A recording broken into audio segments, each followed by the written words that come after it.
तो welcome to परीक्षा dose. कैसे हैं आप सभी, एक बार बताएंगे। आज हम करने वाले हैं यूपी ट्रिपल एससी पेपर के लिए जीके जीएस का फुल रिवीजन। क्या करने वाले हैं? जीके जीएस का फुल रिवीजन करने वाले हैं। चलिए आज की क्लास को स्टार्ट करते हैं।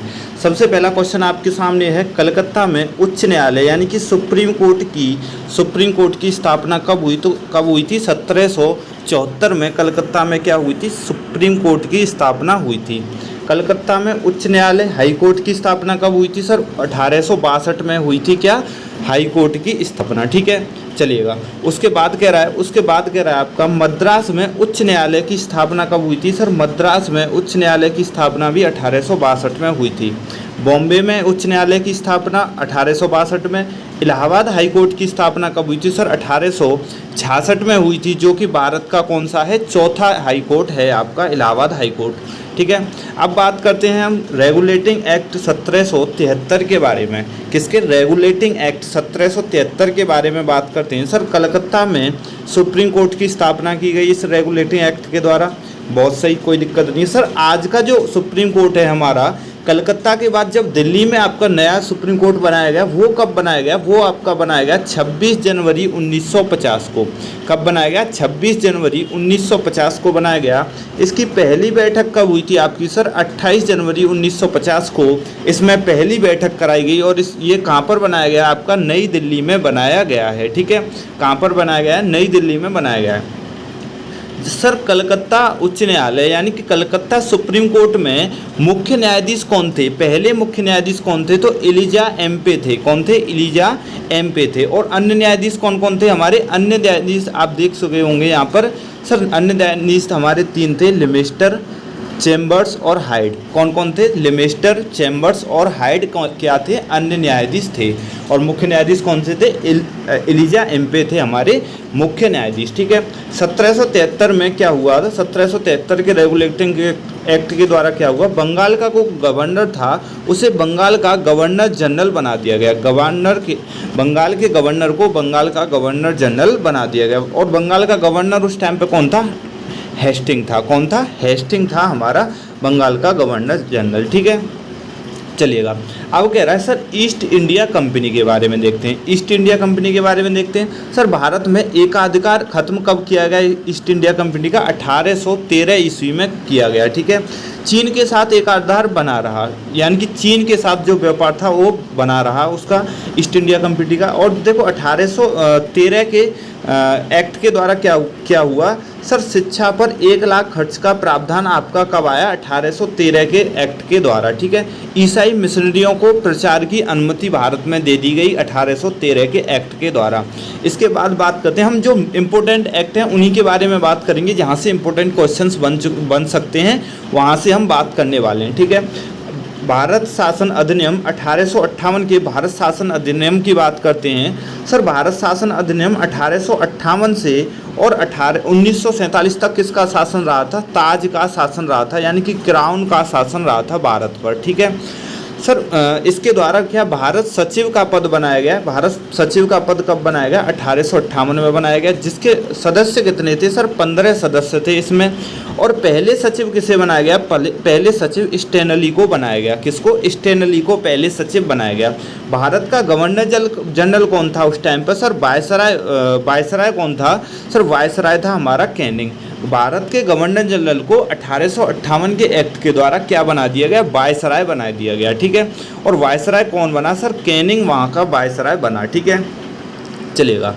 आगे क्वेश्चन कह रहा है सर, जब संविधान सभा की बैठकें बतौर विधायिका होती थीं तब उनका अध्यक्ष कौन होता था? तो कौन होता था? JB मालवंकर कौन होते थे? उसके अध्यक्ष होते थे। ठीक है सर, 9 दिसंबर 1946 को पहली बैठक हुई हमारी, जिसके अस्थायी अध्यक्ष किसे बनाया गया? सच्चिदानंद सिन्हा को बनाया गया। किसको बनाया गया? सच्चिदानंद सिन्हा को बनाया गया। और दूसरी बैठक जब हुई 11 दिसंबर 1946 को, तब डॉक्टर राजेंद्र प्रसाद को कैसा अध्यक्ष बनाया गया? सर स्थायी अध्यक्ष बनाया गया। ठीक है, कैसा बनाया गया? स्थायी अध्यक्ष बनाया गया। सर 24 जनवरी 1950 को, कब? 24 जनवरी 1950 को क्या हुआ? 24 जनवरी 1950 को हमारे प्रथम राष्ट्रपति किसे बनाया गया? सर डॉक्टर राजेंद्र प्रसाद को प्रथम राष्ट्रपति बनाया गया। किसको? डॉक्टर राजेंद्र प्रसाद को प्रथम राष्ट्रपति बनाया गया। कब तक बने रहे ये? 1962 तक। सर डॉक्टर राजेंद्र प्रसाद को भारत रत्न कब दिया गया था? 1962 में दिया गया। कब दिया गया? 1962 में दिया गया। आगे बात करते हैं सर, गणेश वासुदेव मालवंकर कौन थे? यानी कि जीवी मालवंकर कौन थे? पहले लोकसभा अध्यक्ष थे। कौन थे? पहले लोकसभा अध्यक्ष थे और दादा साहेब के नाम से इन्हें जाना जाता था। कौन थे? सर जेवी मालवंकर कौन थे? पहले लोकसभा अध्यक्ष थे हमारे, और इन्हें किसके नाम से? दादा साहेब के नाम से जाना जाता था। गोपीनाथ बारदोली के बारे में बात करते हैं। असम के पहले सीएम कौन थे? आपसे क्वेश्चन बन सकता है, असम के पहले मुख्यमंत्री कौन थे हमारे? तो गोपीनाथ बारदोली आपका राइट आंसर हो जाएगा। पंडित जवाहरलाल नेहरू के बारे में बात करते हैं। सर पहले आपके प्रधानमंत्री थे जो कि 15 अगस्त 1947 से 27 मई 1947 तक बने रहे। कौन पहले प्रधानमंत्री कौन थे? पंडित जवाहरलाल नेहरू। आइएगा आगे बात करते हैं सर, लोकसभा के अध्यक्ष और उपाध्यक्ष का अनुच्छेद कौन सा है? लोकसभा के अध्यक्ष और उपाध्यक्ष का अनुच्छेद है आपका अनुच्छेद 93 आपका लोकसभा के अध्यक्ष और उपाध्यक्ष का क्या है? आपका अनुच्छेद है। देखो अब कुछ अनुच्छेद, महत्वपूर्ण अनुच्छेद मैंने यहाँ पर कवर किए हैं सर। 79 अनुच्छेद कौन है? संसद से संबंधित है।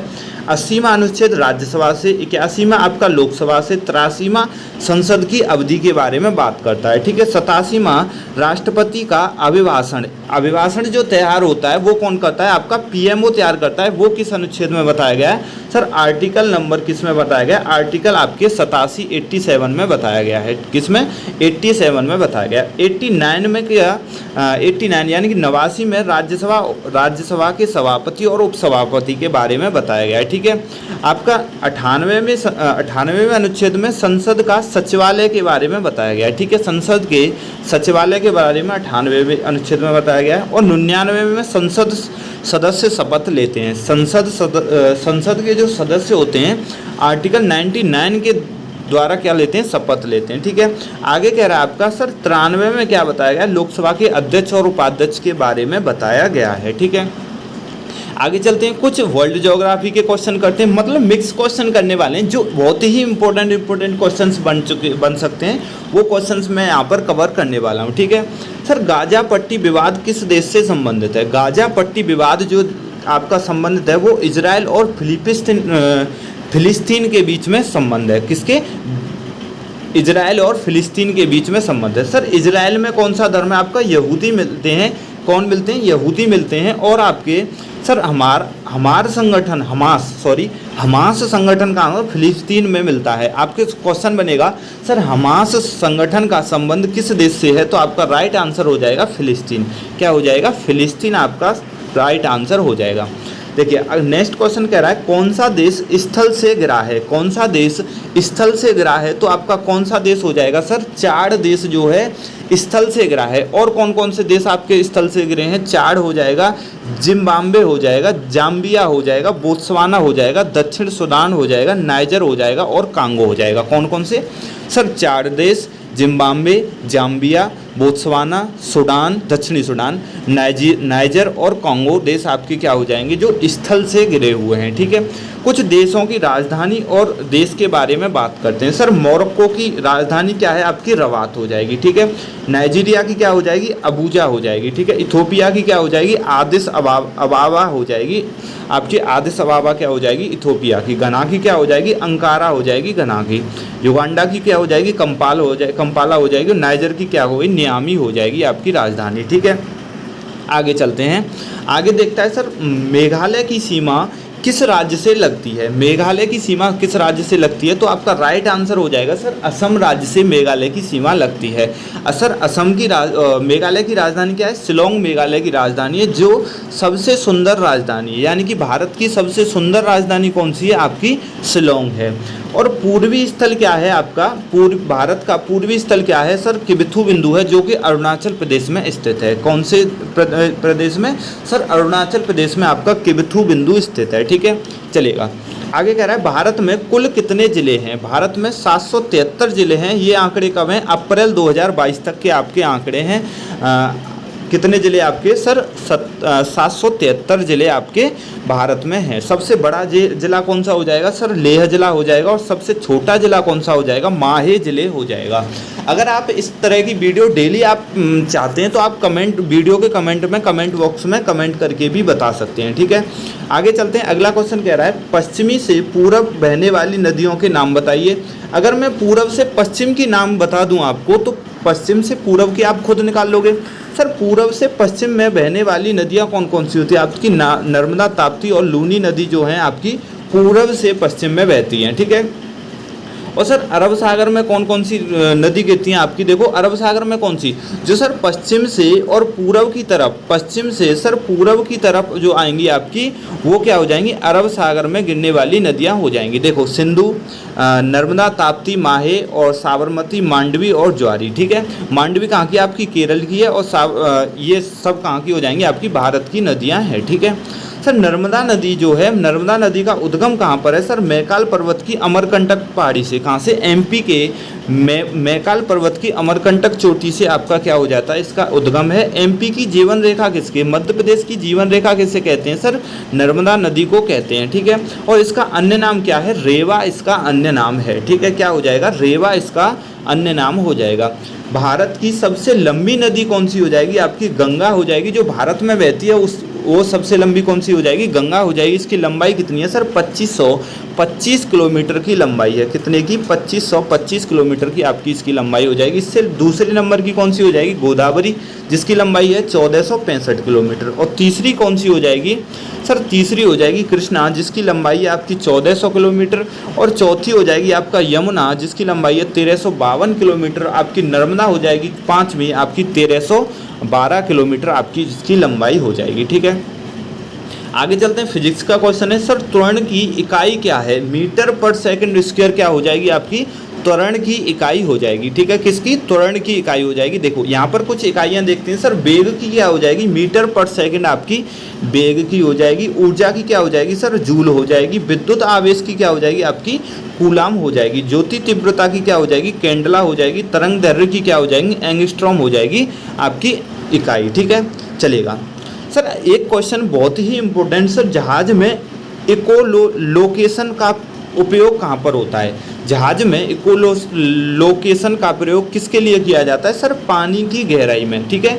पानी के जो जहाज होते हैं उसमें पानी की गहराई को नापने के लिए लोकेशन का प्रयोग किया जाता है, ठीक है। आपको क्वेश्चन बनता है ये बार बार सर। सोनार क्या होता है? सोनार की डेफिनेशन क्या होती है? Sound navigator and ranging. क्या? सोनार कहाँ पे होता है? आपके जहाज़ों में लगा होता है, जो नीचे आपके पानी की गहराई बताता है, ठीक है। Sound navigator and ranging. और रडार क्या होता है? रेडियो डिटेक्शन एंड रेंजिंग, ठीक है सर। एनीमोमीटर किसकी गति बताता है? एनीमोमीटर आपकी हवा की गति मापते हैं। और सिस्मोग्राफ आपकी भूकंप मापने के लिए। और एपिडोस्कोप किसको? सिनेमा के चित्र देखने के लिए। और आपका मैनोमीटर किसको? गैस का घनत्व बताने के लिए आपका। और बैरोमीटर किसका? वायुदाब को बताने के लिए आपका प्रयोग किया जाता है, ठीक है। चलिएगा आगे कह रहा है सर बल बटे त्वरण क्या होता है? आपका द्रव्यमान होता है। बल बटे त्वरण क्या होता है सर? बल बटे त्वरण क्या होता है? आपका द्रव्यमान होता है, ठीक है। तो सर F बराबर क्या हो गया? यहाँ से ma निकल आया। क्या हो गया? F बराबर ma निकल आया, ठीक है सर। F बराबर ma क्या होता है? न्यूटन का दूसरा नियम होता है। न्यूटन का दूसरा नियम क्या होता है सर? F बराबर बल बराबर मास अपॉन क्या? द्रव्यमान, ठीक है। बल बराबर यानी कि फोर्स बराबर मास अपॉन द्रव्यमान, ठीक है। और सर पहला नियम क्या हो जाएगा? जड़त्व का नियम को पहला नियम कहते हैं। और क्रिया प्रतिक्रिया के नियम को क्या कहते हैं? आपका क्रिया प्रतिक्रिया के नियम को क्या कहते हैं? तीसरा नियम कहते हैं, ठीक है। अब आगे देखते हैं। आगे कह रहा है सर विद्युत के चालक कौन कौन से होते हैं? आपके विद्युत के चालक होते हैं एल्युमिनियम, चांदी, सोना और एल्युमिनियम, चांदी, सोना और कॉपर। क्या क्या होते हैं विद्युत के चालक? एल्युमिनियम, चांदी, सोना और कॉपर हो जाएंगे आपके विद्युत के चालक, ठीक है सर। कुचालक कौन कौन से होते हैं? कुचालक होते हैं देखो चीनी मिट्टी यानी कि चीनी मिट्टी के जो बर्तन होते हैं वो, अभ्रक, कांच, तेल और पीवीसी वार्निश, ठीक है। जो वार्निश लगी होती है तारों पर वो होती है वार्निश। और सबसे अच्छा चालक क्या होता है? आपका सोना जो है वो सबसे अच्छा चालक होता है, ठीक है। चलेगा। कुछ आपके किससे केमिस्ट्री से क्वेश्चंस देखते हैं। सभी अम्ल एसिड में सामान्य रूप से पाया जाता है। सभी जो एसिड होते हैं उनमें सामान्य रूप से क्या पाया जाता है सर? हाइड्रोजन पाया जाता है। क्या पाया जाता है? हाइड्रोजन पाया जाता है। खाने का सोडा NaCl, सॉरी खाने का नमक, खाने का नमक क्या होता है सर? NaCl होता है आपका खाने का नमक। एक क्या होता है? ये एक मजबूत अम्ल और एक मजबूत क्षारीय होता है। आपसे पूछेगा सर NaCl क्या होता है, उसमें आपका ऑप्शन होगा एक मजबूत अम्ल और एक मजबूत क्षार होता है। कैसे सर? अगर NaOH यानी कि NaOH क्या होता है? क्षार होता है। HCl क्या होता है? आपका अम्ल होता है। इन दोनों की अभिक्रिया कराई जाए तो क्या बनेगा? आपको NaCl प्लस H2O मिलता है। क्या बनता है? NaCl प्लस H2O बनता है। ठीक है, देखो क्षार और अम्ल की आप पता कैसे लगाओगे सर? pH पैमाने के द्वारा हम क्षार और अम्ल की पता लगाते हैं। ठीक है, pH पैमाना किसने बनाया था? सोरेंस नाम के व्यक्ति ने बनाया था। किसने बनाया था? सोरेंस नाम के व्यक्ति ने बताया था। सर 0 से 7 के बीच में जब आपका क्या हो, 0 से 7 के बीच में उसका pH मान हो तो वो क्या होता है? अम्ल होता है। और 7 से 14 के बीच में हो तो वो क्या होता है सर? वो होता है आपका क्षार होता है। लेकिन 7 हो आपका तो वो हो जाता है उदासीन। क्या हो जाता है? उदासीन हो जाता है। ठीक है, बात क्लियर है? चलेगा। आगे कह रहा है सर मनुष्य में जो मांसपेशियों को हड्डियों से जोड़ने वाला ऊतक होता है उसे क्या कहते हैं? जो मनुष्य में मांसपेशियों को हड्डियों से जोड़ता है उसे टेंडन कहते हैं या कंडारा कहते हैं। क्या कहते हैं? कंडारा कहते हैं। यानी देखो हड्डी प्लस हड्डी को क्या जोड़ता है? आपको लिगामेंट कहते हैं। जो हड्डी प्लस हड्डी को जोड़ेगा वो लिगामेंट होता है। मांसपेशियों को हड्डियों से जोड़ता है वो होता है टेंडन या कंडारा। ठीक है, और आपका नेक्स्ट क्वेश्चन है आपका सर मनुष्य के शरीर में वर्टिब्रेट क्या होती है? रीढ़ की हड्डी में होता है। मनुष्य के शरीर में वर्टिब्रेट कहाँ पर होती है? मनुष्य के शरीर में रीढ़ की हड्डी में होता है। ठीक है, अब हड्डियों के बारे में बात करते हैं। सबसे पहले हम खोपड़ी की हड्डी गिनना स्टार्ट करते हैं। सर आपकी चांद में हड्डी कितनी होती है? खोपड़ी में अस्थि कितनी होती है आपकी? सर खोपड़ी में आपकी अस्थि होती हैं आपकी कितनी? 29। कैसे कैसे? देखो 14 तो आपकी चेहरे में होती हैं। ठीक है, कान में कितनी होती है सर? कान में 3 इधर, कान में 3 इधर, कान में 6 होती हैं। 3 कौन कौन सी? देखो एक स्टेपीज होती है। स्टेपीज जो होती है वो सबसे छोटी हड्डी होती है। स्टेपीज क्या होती है? सबसे छोटी हड्डी होती है हमारे शरीर की। और दूसरी क्या होती है? वो क्या होती है? आपकी अमर हड्डी होती है। ठीक है, और सबसे कमज़ोर कौन सी होती है? वो मेलस हड्डी होती है। 3 हड्डी कौन कौन सी होगी हमारे कान की? स्टेपीज, अमर हड्डी और मेलिस। ठीक है सर 8 हड्डी कहाँ पर होती हैं? आपकी चपती हड्डियाँ होती हैं जो आपके गालों के साइड में होती हैं। चपती हड्डियाँ क्या होती हैं? आपकी खोपड़ी में 8 हड्डियाँ होती हैं। ठीक है, और इसके बाद आपके जो सिर में, सॉरी खोपड़ी में नहीं, सिर में, हाँ सिर में आपकी 8 हड्डियाँ होती हैं चपती। और एक हड्डी डायोड क्या होती है? आपकी जीभ में भी एक हड्डी होती है जो डायोड होती है। ठीक है, चलेगा। सर वयस्क में वर्टिब्रेट हड्डी कितनी होती हैं? 28 होती हैं। और बच्चे में कितनी होती हैं? 33 होती हैं। कितनी? वयस्क में यानी कि कितनी होती हैं आपकी? 28 और 33 होती हैं आपकी किसमें? बच्चे में। ठीक है, चलेगा। आगे कह रहा है सर नर प्रजनन तंत्र के कौन से अंग में मुख्य आनुवांशिक सामग्री पाई जाती है? यानी कि नर प्रजनन तंत्र में मुख्य आनुवांशिक सामग्री कहाँ पर पाई जाती है वो देखते हैं। आपका यहाँ पर देखते हैं सर वो कहाँ पर पाई जाती है, देखिएगा। सर पुरुष में क्या होते हैं? शुक्राणु होते हैं और महिला में अंडाणु होते हैं। दोनों जब मिलते हैं निषेचन होता है। निषेचन के बाद जो प्राप्त होता है उसमें क्या होता है? आपका युग्मज होता है। वही क्या होता है? आपका आनुवांशिकी सामग्री पाई जाती है। ठीक है, पोषण अभियान किससे संबंधित है? सर बच्चों के बीच कुपोषण और बौनापन को खत्म करने के लिए आपका कौन सा अभियान है? पोषण अभियान आपका किससे संबंधित है? सर बच्चों के बीच कुपोषण और बौनापन को खत्म करने से संबंधित है। ठीक है, चलेगा। कुछ अनुसंधान केंद्र देखते हैं। देखो चावल अनुसंधान केंद्र आपका कहाँ पर है? केंद्रीय चावल अनुसंधान केंद्र आपका कटक उड़ीसा में है। सर केंद्रीय आलू अनुसंधान केंद्र आपका शिमला में है। आलू कहाँ पर है? आपका शिमला में है। कृषि अनुसंधान केंद्र कहाँ पर? आपका दिल्ली में है। गन्ना अनुसंधान केंद्र आपका कहाँ पर है? लखनऊ में है। गन्ना प्रजनन अनुसंधान केंद्र कहाँ पर है? कोयम्बटूर में है। सर कैंसर अनुसंधान केंद्र झज्जर हरियाणा में है। कैंसर अनुसंधान केंद्र कहाँ पर है? झज्जर हरियाणा में। और इसरो कहाँ पर है आपका? इसरो अनुसंधान केंद्र कहाँ पर है आपका? बेंगलुरु में है। ठीक है, आगे देखते हैं। मपूतो राजधानी किस देश की है? मपूतो राजधानी किसकी है? मोजाम्बिक की राजधानी क्या हो जाएगी? मपूतो राजधानी मोजाम्बिक की हो जाएगी। ठीक है, चलिएगा आगे देखते हैं। सर सेल्सस देश की राजधानी क्या है? विक्टोरिया है। और घना देश की क्या है सर, घना देश की अंकरा है, और अंगोला देश की क्या है, लुआंडा है आपकी राजधानी हो जाएगी। ठीक है, चलेगा सर। रचना है कुछ और रचनाकारों के नाम है। ठीक है, रचनाकार यानी कि मुंशी प्रेमचंद की कौन कौन सी हैं, गबन, गोदान और ईदगाह आपकी क्या हो जाएंगी, रचना हो जाएंगी। ठीक है, गबन, गोदान और क्या हो जाएगी आपकी, मुंशी प्रेमचंद की ईदगाह आपकी रचना हो जाएंगी। ठीक है, कालिदास की क्या है, कुमार संभव क्या है आपका, कालिदास का है। देखो महाकाव्य कौन कौन से हैं कालिदास के, कुमार संभव और क्या सा, रघुवंशम। और लेकिन खंड काव्य कौन कौन से हैं आपके, कालिदास के खंड काव्य कौन कौन से हैं सर, खंड काव्य हैं आपके मेघदूत और ऋतु संहार। मेघदूत और ऋतु संहार क्या हो जाएंगे आपके कालिदास के क्या हो जाएंगे, खंड काव्य। और नाटक कौन से हैं आपका, मालविका मित्रम और विक्रमोर्वशीयम क्या हो जाएंगे इनके, वो हो जाएंगे नाटक। ठीक है, कालिदास किसके दरबार से सर, चंद्रगुप्त द्वितीय के दरबार में कौन थे, कालिदास थे। और अकबर के दरबार में कौन कौन थे सर, 9 व्यक्ति थे। और कृष्णदेव के दरबार में कौन थे सर, 8 व्यक्ति थे, जिन्हें अष्टदिग्गज कहा जाता है, जिसमें तेलीराम क्या थे, तेलीराम भी शामिल थे। ठीक है, आगे चलते हैं। अगला क्वेश्चन कह रहा है सर, सिंधु घाटी सभ्यता की लिपि कौन सी थी सर, सिंधु घाटी सभ्यता की लिपि थी आपकी भाव चित्रात्मक। कौन सी, भाव चित्रात्मक आपकी सिंधु घाटी सभ्यता की लिपि थी, जो दाएं से यानी कि राइट से, कहाँ पर सर, राइट से लेफ्ट में लिखी जाती थी। ठीक है, अभी तक पढ़ी नहीं जा चुकी है, इसे पढ़ना अभी तक मुमकिन नहीं है, इसे अभी तक पढ़ाया नहीं गया है। ठीक है, देखो अब सर सिंधु घाटी का सबसे उत्तरी नॉर्थ आपका सिंधु घाटी का नॉर्थ के आपका वो नॉर्थ क्या बोल सकते हैं, सबसे उत्तरी कहाँ तक था फैली हुई थी सर, मांडा तक फैली हुई थी। सिंधु घाटी जो है उत्तर में मांडा तक, चिनाब नदी तक फैली हुई थी। और दक्षिण में दायमाबाद जो प्रवरा नदी महाराष्ट्र में स्थित है। ठीक है, और सर सुतकाडोर पश्चिम में सुतकाडोर दास्क नदी के तक फैली थी। आलमगीर जो है हिंडन उत्तर प्रदेश में हिंडन नदी के पास में, ये यहाँ तक आपकी फैली हुई थी। ठीक है, आगे देखते हैं सर। आगे कह रहा है हड़प्पा सभ्यता के धौलावीर से एक अनंत जल प्रबंधन प्रणाली के साक्ष्य मिले हैं। वो कहाँ से सर, सुनामी और स्टेडियम मिले हैं। ठीक है, चलेगा।